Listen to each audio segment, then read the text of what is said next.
Hey gaming fans! So today I got a Skull Servant deck profile. This is a deck that I played a few times. I always loved playing this deck, and it got lots and lots of support as the years went on.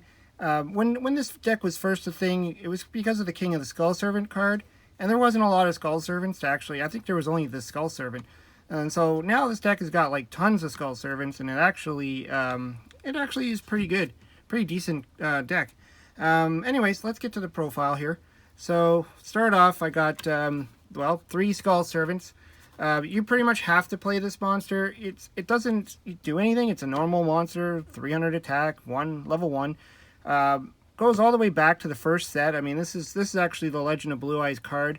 You know, it had, like, no support in the very beginning, but then eventually it just gradually, grew. But there's a reason why you play him.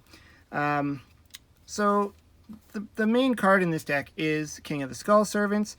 So this guy can get really big, and so his original attack becomes the number of King of the Skull Servants, so himself, or Skull Servant cards in your graveyard. So that would be this guy, and any other card that counts as a Skull Servant in the graveyard. And pretty much all of the monsters, except for a few in this deck, count as Skull Servants when they're in the graveyard. So he gets really big, like 1,000 for each one. So if you get 8 Skull Servants in the graveyard, he's 8,000 attack. So he can pretty much attack for game with one single attack. Then for the support Skull Servant cards, they're all pretty much the white cards. So I got the Lady in White, which is a 2200 defender, pretty good. You set her down and you have no fear of most of the attacks, unless they're really big monsters, of course. But face-up level 3 or lower zombie monsters you control, except for Lady in White, cannot be destroyed by battle or are unaffected by the effects of spell and trap cards. And it counts as Skull Servant in the graveyard. So, pretty good, nice defense, good stall effect, just to keep your Skull Servants on the field while you're trying to build up your graveyard. So then there's White Mare, 3 of them. I play 3 of all of the cards pretty much in this deck, just because it just helps to max out on them. I tried to figure out a way to maybe pull out a few just to dim down the monster count, but right now I'm going to keep it at this and see how it runs.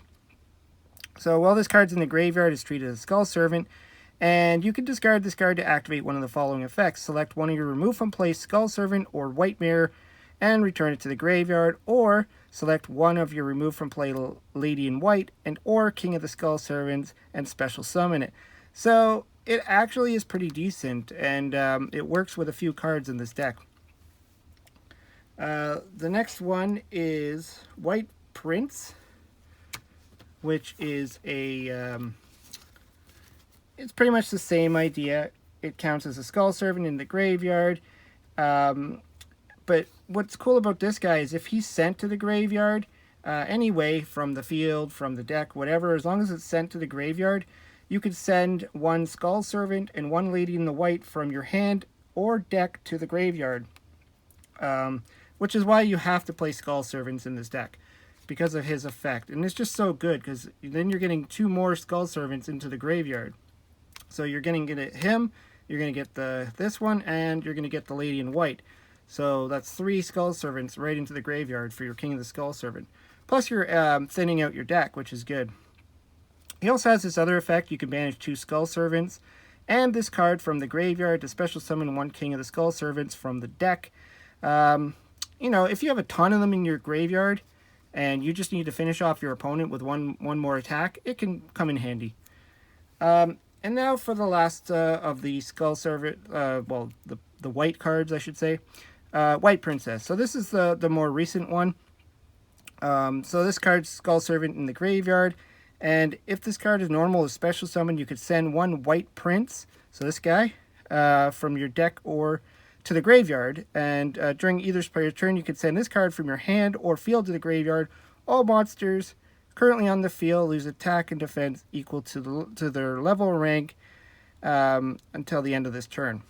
So it's actually pretty cool. It can actually, dull down your opponent's monsters so you can attack them.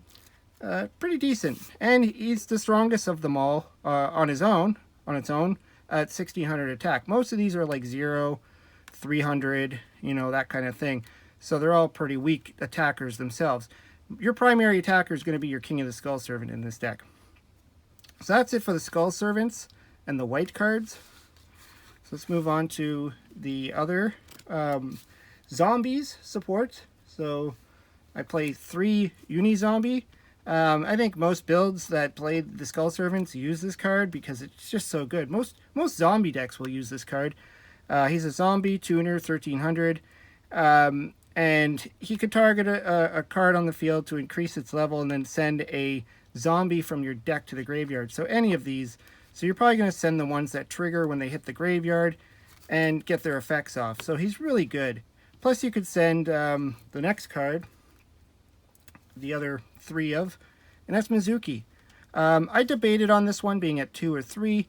I'm going to try it at 3 just to max out on it because it's a good card. It's essentially your Monster Reborn of the deck. When this card's in the graveyard, you could banish it from the graveyard to target 1 zombie in your graveyard and special summon it.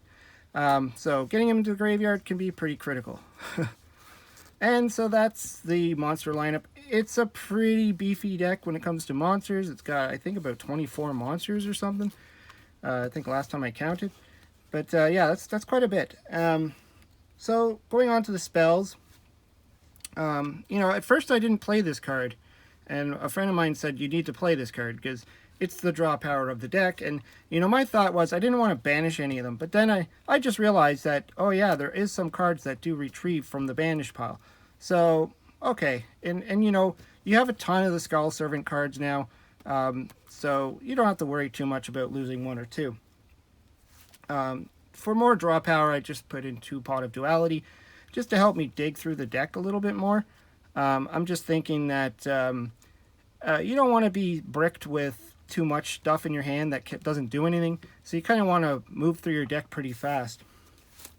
I also threw in a Foolish Burial. Again, get your Mizuki into the graveyard or any of the other Skull Servant cards that you might need. Then I threw in 2 Instant Fusion. I originally had 3 Instant Fusion in this deck. But I found that I kept drawing them. I didn't need them. And if you activate Pot of Duality, you can't even use it anyways. So you got to be, careful when you're using these type of cards.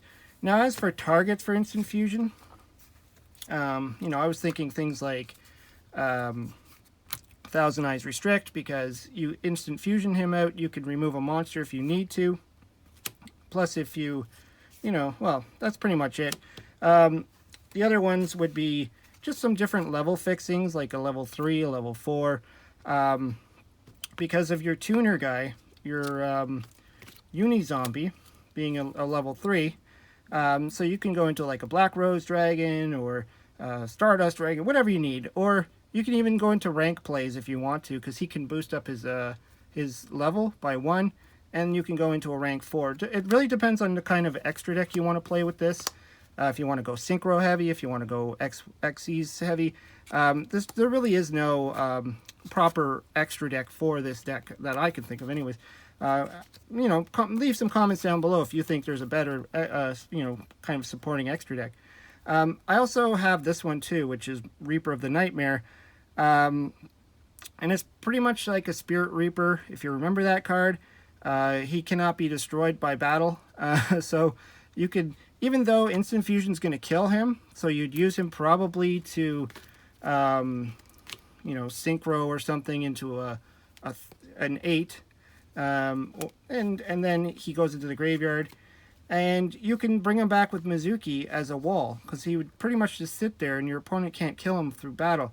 You have to worry about him being targeted by stuff like that. He could still be destroyed by monster effects. And if they target it, just like Spirit Reaper, if they target it with something, it gets destroyed. He also has the other effect. You could summon him in attack mode from Mizuki's effect, and then attack for 800, and then your opponent discards a random card from their hand. Just if you really needed to. And I believe, he also he attacks directly. That's the other thing too. So he's pretty cool. Rounding up the spells, 3 Twin Twisters. I just don't want to deal with back row. Back row is the bane of this deck's existence. You want to get your attack through, especially if you get a really big King of the Skull Servants out. you really want to get that attack through. I know I don't have anything for hand traps, so if you play in tournaments where there's heavy hand traps, you'd probably want to do Called by the Grave or something that'll deal with hand traps. But I'm more worried about things like DD Fishers and anything that just stops you. Mystic Mine. Like, there's just so many face-up cards that you might want to get rid of. And just as a fun kind of tech card, I threw in Optic Camouflage Armor. Now, this one, I don't know if this has really been reprinted very often or if it has been at all. This card can only be equipped to a level 1 monster, which your King of the Skull Servants is. And it pretty much just allows them to attack directly. So if your opponent has like a big wall of creatures or some kind of creature that, you can't attack them, this one will let you actually just let them go through over top of their monsters. And if your King of the Skull Servant is big enough, you might just go for game. So I just threw that in there. I mean, that could be anything you want, really. Going on to the traps. So this is a trap that I, originally had 3 of. I bumped it down just to put in a little bit more, support. But this one sends the top 5 cards of your deck to the graveyard. Now, the fun thing with this one is you could set up a play where, say you have King of the Skull Servants face up on the field, and only 2 Skull Servants in the graveyard. Set Needlebug Nest. Wait for your opponent to attack with something bigger, thinking they're going to win the battle. Activate the Needlebug Nest. You'll probably send at least 2 more, which would bump them right up to 4,000. And if you send all 5 of them, there you go. You got a 7,000 monster they're about to smack dab into. So I just think it's fun, just to get more stuff out of your deck into the graveyard. And you can mill those Mizukis out and use them as well. And then to round out, just some more protection, Solemn Judgment. I was thinking I was going to put in like Regeki Break or something, but I don't know. It's really up to you what you want to put there. Stuff to just stop things, just to say no to a certain card. If you want to attack for game and they flip a Mirror Force or something, right? You got a Solemn Judgment. So, or if they try to play some of those nasty cards I was talking about with the Twin Twisters. Just extra protection. Anyways, yeah, that's the deck. That's my Skull Servant deck anyways. Like to hear what you have to say if you've played Skull Servants. What your ratios is. Do you play 3 of every one? Do you think I should take out 1 or 2 of certain ones that are unnecessary? Like to hear your comments down below. Anyways, hope you like the deck. Let me know in the comments. Hope you subscribe. Talk to you later.